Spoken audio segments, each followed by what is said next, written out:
আসসালামু আলাইকুম বন্ধুরা, তোমরা কেমন আছো? আলহামদুলিল্লাহ আমি ভালো আছি। এখন আমি কড়াইটা বসায় দিচ্ছি। কড়াইটা গরম হয়ে গেছে। এখন আমি তেল দিব, আর তেল দিয়ে এই জলটি আচার বানাবো। আমি এই জলপিটি এখন কড়াইটা গরম হয়ে গেছে। আমি এখন সরিষার তেলটা দিয়ে দিব। মান মতন সরিষার তেল দিলাম, আর এই জলপিটি এইটি হয়ে দেব। আর আমি রসুন কুইটা রেখে দিচ্ছি, দিয়ে দিব।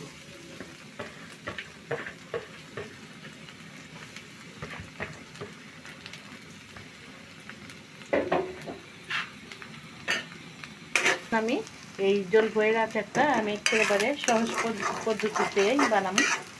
আর তোমরা দেখো একাটি হয়ে যাইব। আমি বেশি আঁচ করবো না। এটা আমি শ্বশুর ভাজছি, ভাইজে আমি গুঁড়ো করছি। আর এখানে পাঁচফোড়ন আছে, পাঁচফোড়নে আমি ভেজে তারপরে গুঁড়ো করে নিয়েছি। ভাজা হয়ে গেছে। এখন আমি দিয়ে দেবো, মরিচের ফাঁকি দিব।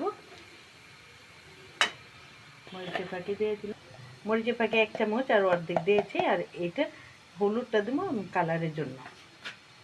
সামান্য পরিমাণ আমি এই যে হলুদের ফাঁকিটা দিয়ে দিচ্ছি। এখন আমি দিয়ে দিব সেরকা। এটা অল্প পরিমাণ আমি সেরকা দিয়ে দিলাম একটু কষানোর জন্য। এই যে এইগুলো হলুদের গন্ধটা যেন চলে যায়, এটার কারণে। তারপরে এখন আমি লবণ দিয়ে দিলাম, 1 চামচ দিয়ে দিলাম।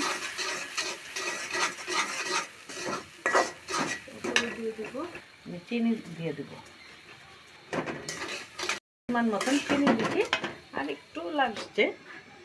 এখন আমি ওই জলপাইগুলো দিয়ে দিব। সুন্দরভাবে আঁচ করা হইব।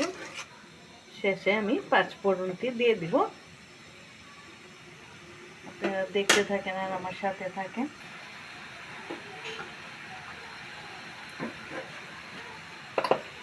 আমি জলপাইটি দিয়ে দিব, দিয়ে দিলাম। এখন আমি নাড়া দেব। এখন আমি ভালো করে মিশিয়ে দিব। তারপরে আমি পাঁচফোড়নটি দিয়ে দিব। অল্প আমি দিয়ে দিব, তারপর অল্প আমি দিয়ে দিব। এই যে পাঁচফোড়নটা আমি দিয়ে দিলাম, বাকিটি পরে দেব। নাড়াচাড়া দিয়ে মিশিয়ে নিব। একটু আমি ঢাকা দিয়ে দিব, আর কি একটু ঢাকা দিয়ে দিব। আমি ঢাকনাটা খুলে দেখব জলপাইয়ের আচারটা। এই যে দেখেন কি সুন্দর, বন্ধুরা দেখেন কি সুন্দর কালার আসছে। এই যে খুব সুন্দর।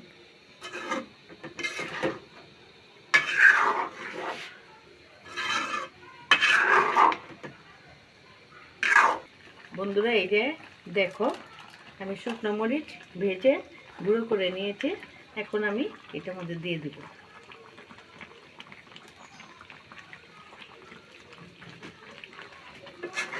ঝালের জন্য এটা দিলাম।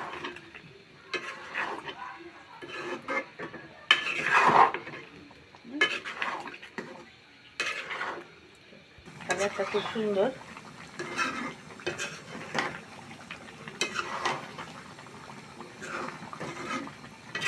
খুব সহজে আমি আচার বানিয়ে ফেললাম।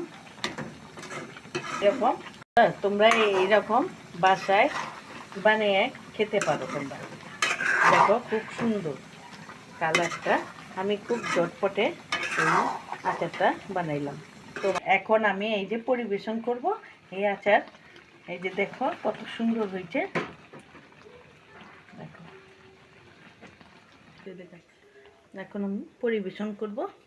এই যে দেখো আমার আচার হয়ে গেছে। এতক্ষণ আমার সাথে থাকার জন্য ধন্যবাদ। আসসালামু আলাইকুম।